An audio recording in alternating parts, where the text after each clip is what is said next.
Hola, en esta clase invertida trataremos sobre el movimiento de proyectiles. ¿Qué es lo que vamos a entender como proyectiles en cinemática? Bueno, un proyectil va a ser considerado un cuerpo al cual se le dio una velocidad inicial y que luego de darle esta velocidad inicial, este cuerpo solo se encuentra bajo la acción o los efectos de la gravedad. Esto implica entonces que la aceleración que experimenta el cuerpo solo va a ser la aceleración de gravedad g y que estamos despreciando todos los efectos del roce. Si se cumplen estas implicancias, en el fondo lo que va a ocurrir es que la trayectoria del proyectil es parabólica. Ahora, como solo tenemos aceleración en la vertical, ¿qué pasa con la horizontal? Bueno, resulta que la horizontal tiene, o la componente horizontal de la velocidad es constante, porque la aceleración del proyectil va solo en la vertical, que es donde está g. Por lo tanto, si visualizamos una trayectoria, un proyectil, como lo que podemos ver en esta imagen, donde está en celeste la trayectoria del proyectil, esto está situado en un plano XY, y podemos visualizar los vectores velocidad de este proyectil con estas flechas rojas que aparecen aquí, donde además aparecen sus componentes horizontal y vertical.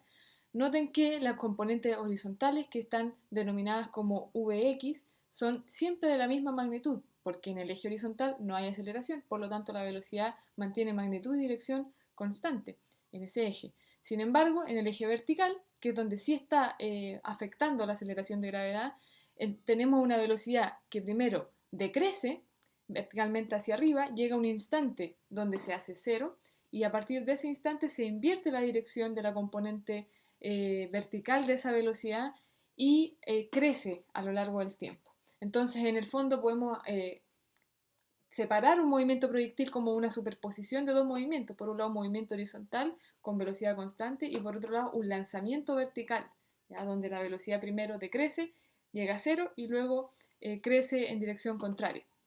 Esto lo podemos visualizar también de una mejor manera con una simulación como la que les voy a mostrar a continuación. En esta simulación podemos visualizar cómo sería la trayectoria de un proyectil lanzado desde cierta altura y con un ángulo determinado respecto al horizontal. Podemos agregar, por ejemplo, que se nos indique cuál sería el vector velocidad en cada instante. Sin embargo, lo más interesante es poder visualizar cuáles son las componentes de la velocidad a lo largo de la trayectoria.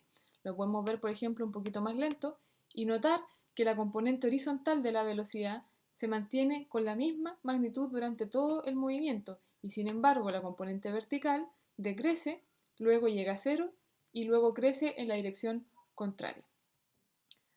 Para visualizar incluso mejor esto, les voy a mostrar ahora unos videos donde podemos apreciar la independencia de movimiento horizontal y vertical de un proyectil. En este video aparecen dos pelotas. A la primera pelota se la deja caer con velocidad inicial cero y en el mismo instante a la otra pelota se le da una velocidad inicial horizontal.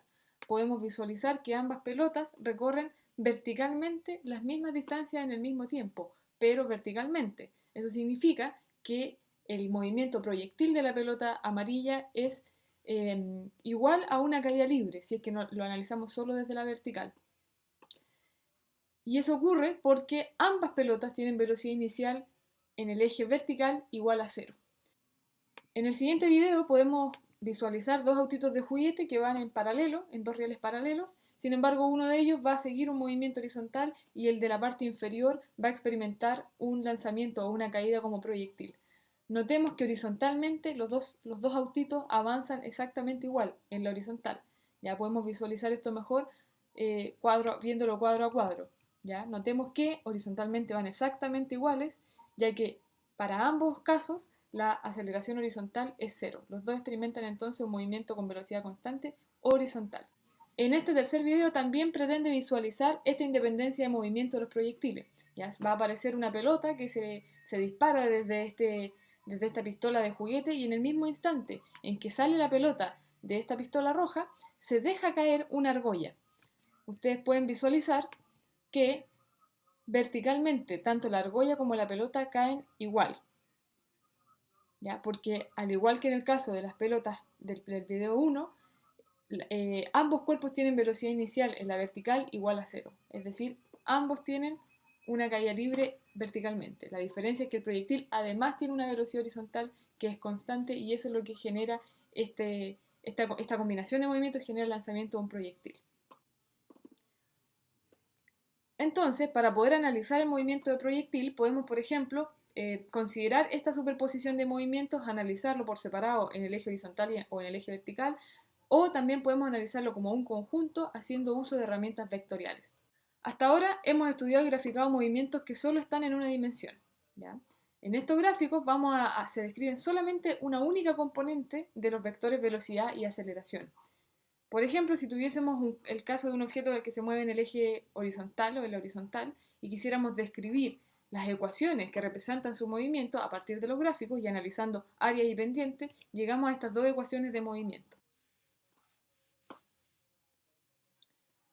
Si el movimiento realizado fue un movimiento con aceleración, podemos visualizar acá su gráfica estroboscópica y la definición de un eje de referencia, donde hemos definido el X positivo hacia la derecha.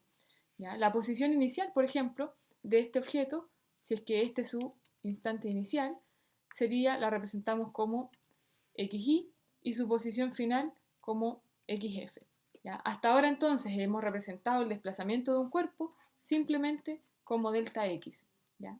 Sin embargo, si nosotros queremos ahora expandir esto vectorialmente, podríamos representar el vector desplazamiento con una letra D.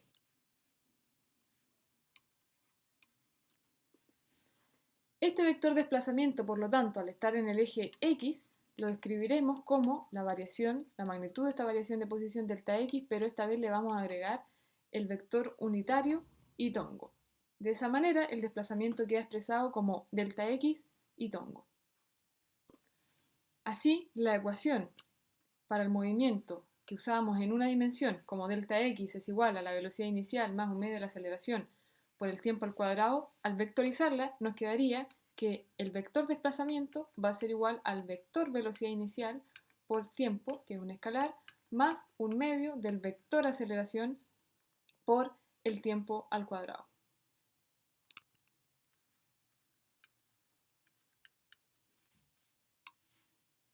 De manera análoga, para la ecuación que usamos para la velocidad, al vectorizarla también nos quedará como vector velocidad en cualquier instante va a ser igual al vector velocidad inicial más el vector aceleración por el tiempo.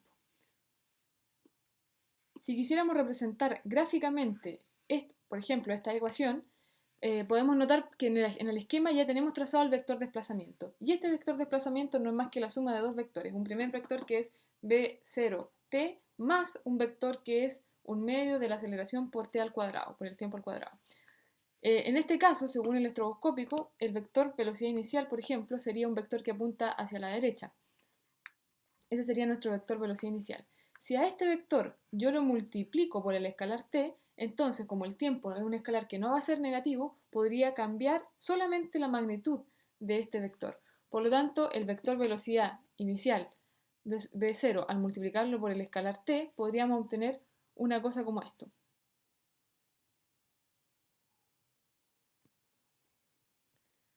Por otro lado, como el objeto se movía cada vez más rápido, el vector aceleración es un vector que apunta hacia la derecha, al igual que la velocidad de movimiento del vector velocidad. Por lo tanto, si representamos la aceleración de este cuerpo, obtenemos un vector, por ejemplo, como el representado a continuación.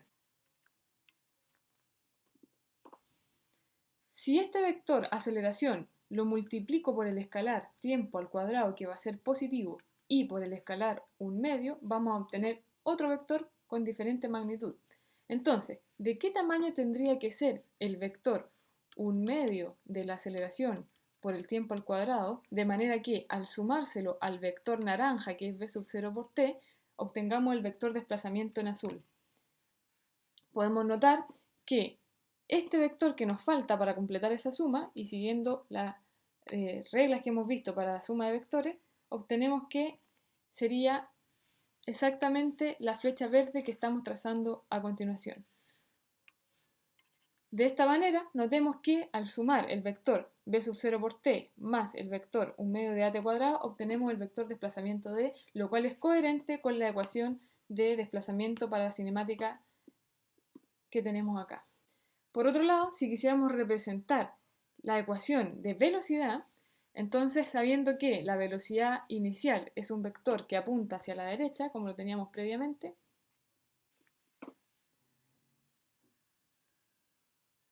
cabe preguntarnos hacia dónde irá el vector velocidad final.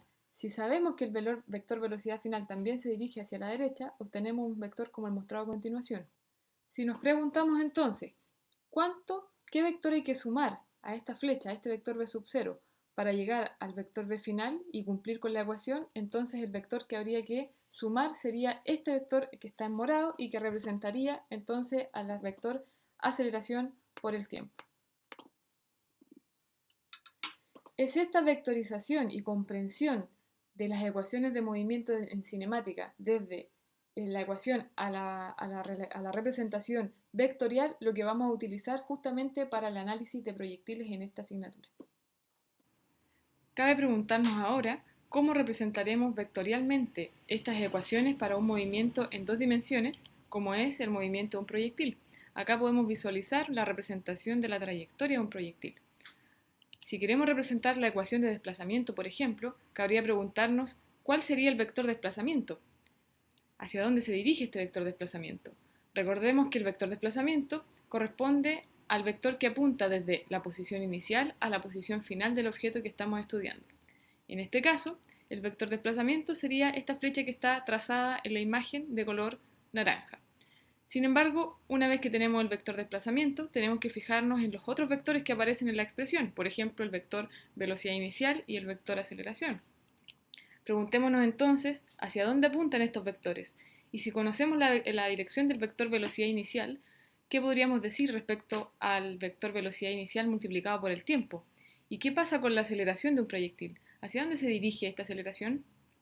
¿Y cómo podríamos representar esta ecuación vectorialmente? Este tipo de respuesta la iremos discutiendo en el análisis de proyectiles durante las próximas clases.